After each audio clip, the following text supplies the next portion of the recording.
Radhe Krishna. Hello guys, welcome to my another video. तो क्या आपको पता है कि आज है क्या? सोचो आज राधाष्टमी है, राधा रानी का प्राकट्य दिवस। आज ही के दिन श्रीमती राधा रानी इस पृथ्वी पर प्रकट हुए थे। बोलो श्रीमती राधा रानी की जय हो। राधे राधे। तो राधाष्टमी के अवसर पर मैं आपको हमारी लाडली जी के कुछ फैक्ट्स बताऊंगी।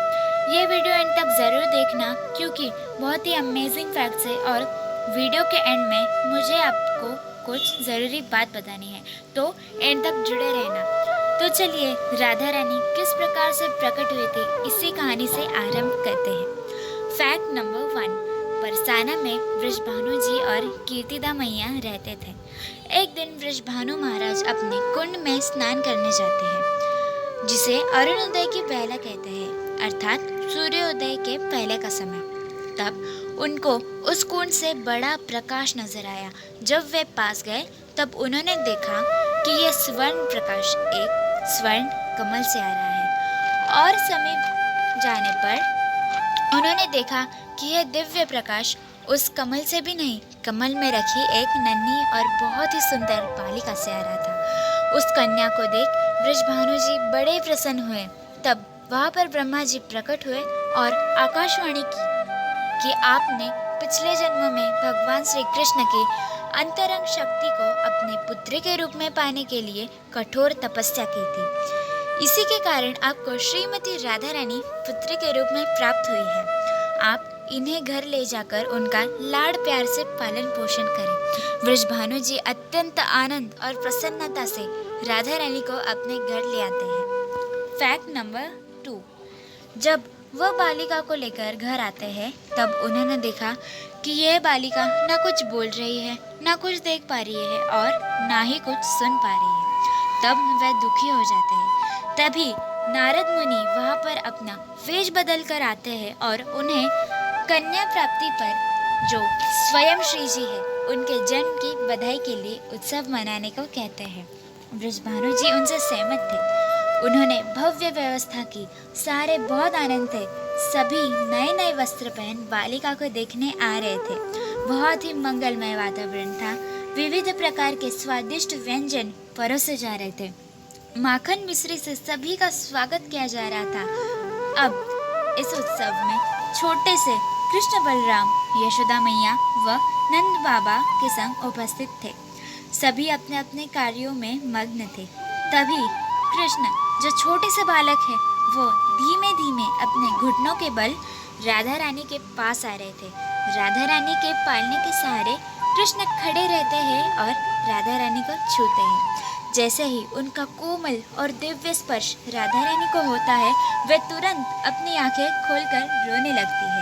उनकी आवाज़ सुनकर वृषभानु जी और कीर्तिदा मैया अत्यंत आनंद हो जाते हैं कि हमारी पुत्री देख रही है, बोल रही है और सुन भी सकती है।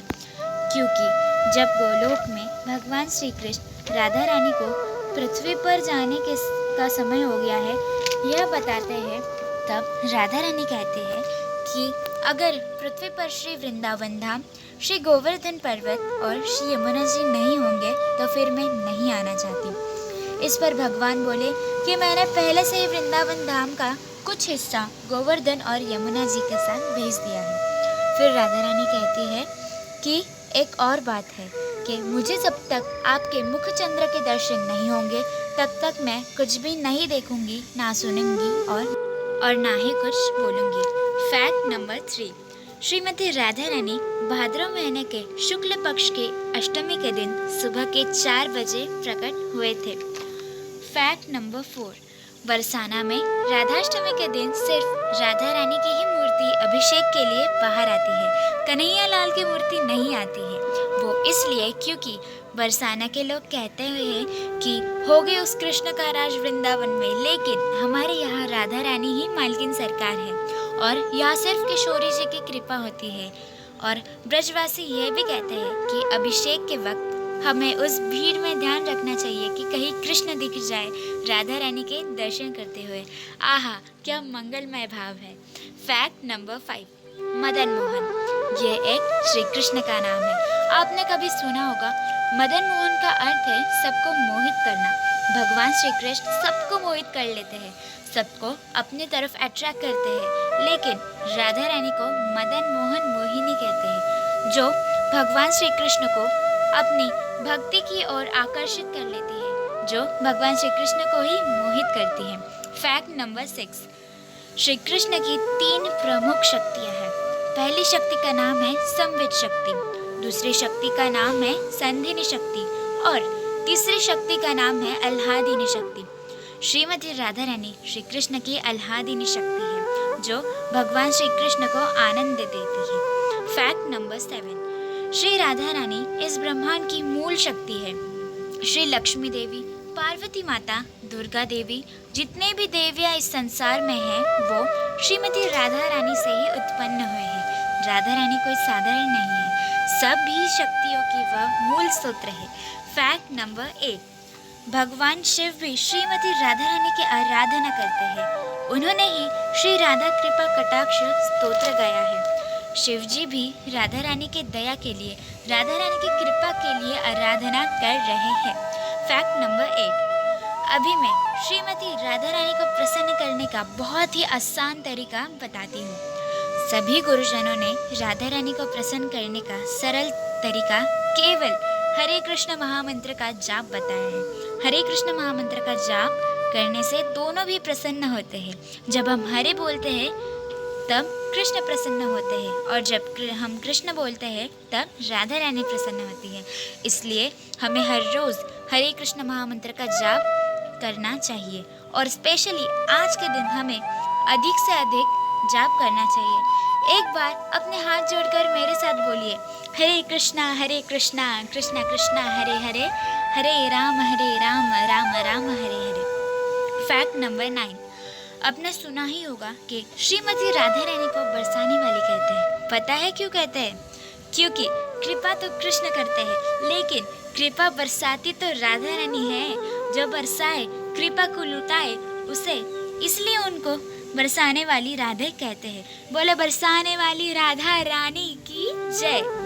फैक्ट नंबर 10, अगर हमें श्री कृष्ण को पाना हो तो हमें राधा रानी का आश्रय लेना ही होगा, क्योंकि इन्हीं के प्रेम में बंधे हैं ठाकुर जी।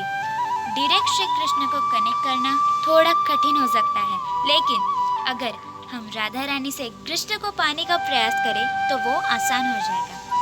एकमात्र यही है जो हमें कृष्ण दे सकते हैं। तो यदि हम राधा रानी के चरणों को पकड़ेंगे तो ठाकुर जी अपने आप ही दौड़े चले आएंगे। आशा है कि आपको वीडियो पसंद आई होगी।